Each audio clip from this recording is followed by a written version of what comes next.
पांडवों का अज्ञातवास चल रहा था। द्रौपदी के साथ पांडव वनवास के अंतिम वर्ष अज्ञातवास के समय वेश तथा नाम बदलकर महाराज विराट के यहाँ रहते थे। उस समय द्रौपदी ने अपना नाम सैरंध्री रख लिया और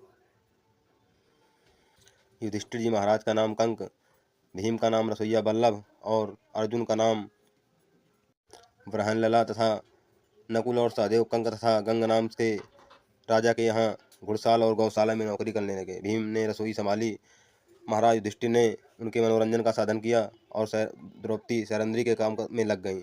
और जो भीम था उन्होंने रसोइया का काम वल्लभ नाम से शुरू किया। अर्जुन उनकी पुत्री उत्तरा को नृत्य आदि सिखाने में लग गए। राजा विराट का प्रधान सेनापति कीचक, जो सुदेशना का भाई अर्थात उन महारानी का भाई था और महाराज विराट का साला था। एक तो वह राजा का साला, दूसरा उसके सेना के अधिकार उसी के पास थे, तीसरा वह इतना बलवान था कि कर्ण,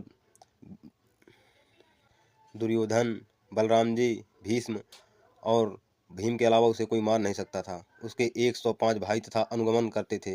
इन सब कारणों से कीचक निरंकुश तथा मदान्ध हो गया था। वह सदा मनमानी करता रहता। राजा विराट का उसे भी कोई भय नहीं था, उल्टा महाराज विराट उससे खुद भय खाते थे। उसके अनुचित व्यवहारों पर भी वह उसे कुछ कह नहीं सकते थे।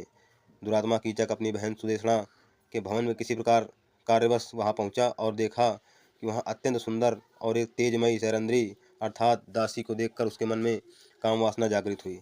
सैरंध्री से उसे मिलने के लिए कहा। सैरंध्री अर्थात द्रौपदी ने कहा, मैं पतिव्रता हूँ और अपने पतियों को छोड़कर मैं किसी परपुरुष के साथ ऐसा विचार सपने भी नहीं सोच सकती।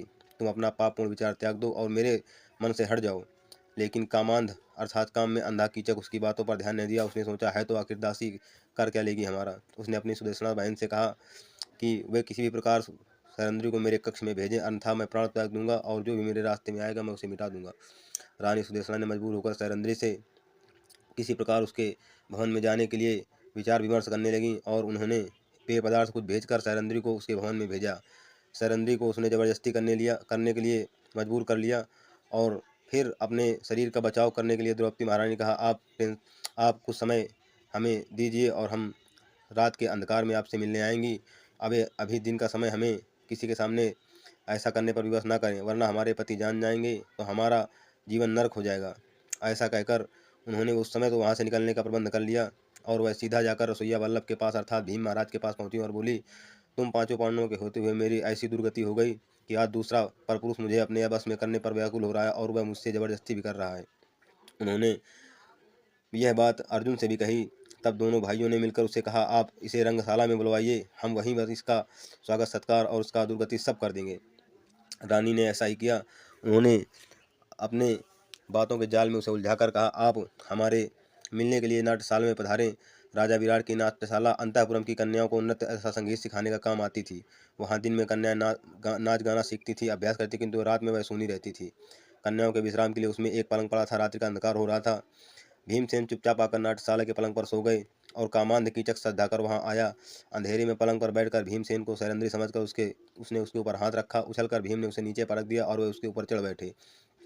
कीचक बहुत बलवान था। भीमसेन से वह भिड़ गया। दोनों में मल्लयुद्ध होने लगा, किंतु भीमसेन ने उसे शीघ्र ही पछाड़ दिया और उसके दोनों हाथों को तोड़कर उसकी गर्दन उसके धड़ में घुसेड़कर उसके किसी भी प्रकार न जाने कितने घंटों तक युद्ध चला और अंत में उसे रात्रि के प्रथम पहर तक उसे मार ही डाला। जब कीचक मर गया तो उसका शरीर एक डरावना लोथड़ा बनकर रह गया। प्रातःकाल सैरंध्री ने लोगों को दिखाया कि उसका अपमान करने वाले कीचक का क्या हाल हुआ है, परंतु कीचक के 105 भाइयों ने सैरंध्री को पकड़ बांध लिया। वे कीचक के शव के साथ चिता में उसे जला देने का शमशान ले गए। सैरंध्री रुदन करती हुई जा रही थी। उसका विलाप सुनकर भीमसेन नगर के परकोटा तोड़कर फिर शमशान घाट